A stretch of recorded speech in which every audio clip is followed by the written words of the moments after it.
Where does the energy you use actually come from?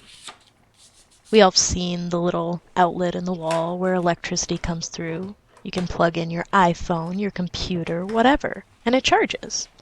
But where does that energy actually come from? 36% of the energy in the United States comes from oil. But where does oil come from?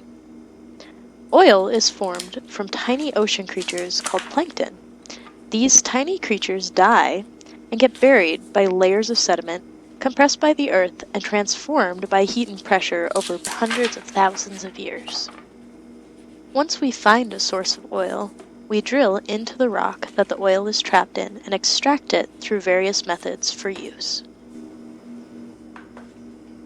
The next most widely consumed source of energy in the United States comes from coal, ranking in at 20% of the energy.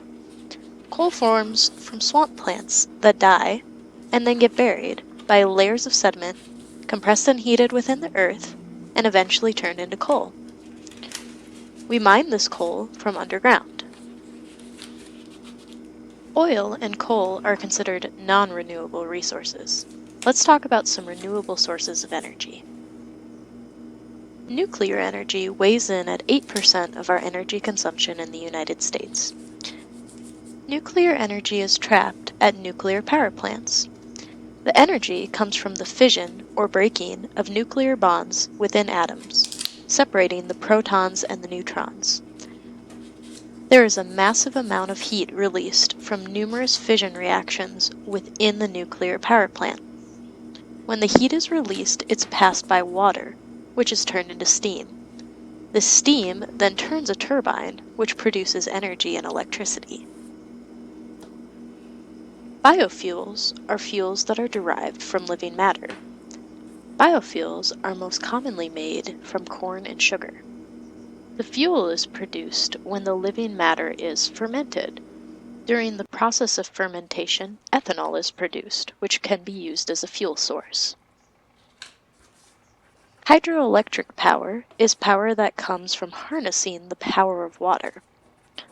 Most commonly, a dam is used to hold back a river.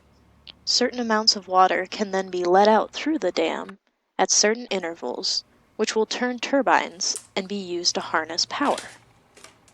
Wind power is exactly what it sounds like.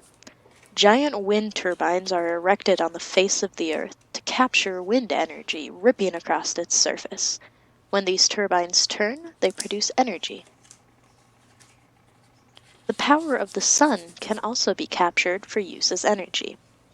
This process involves the use of solar panels, which contain what are known as photovoltaic cells that capture and harness the power of the sun.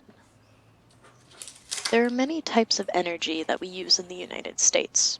Some sources that are non-renewable and some sources that are. Can you think of some pros and cons to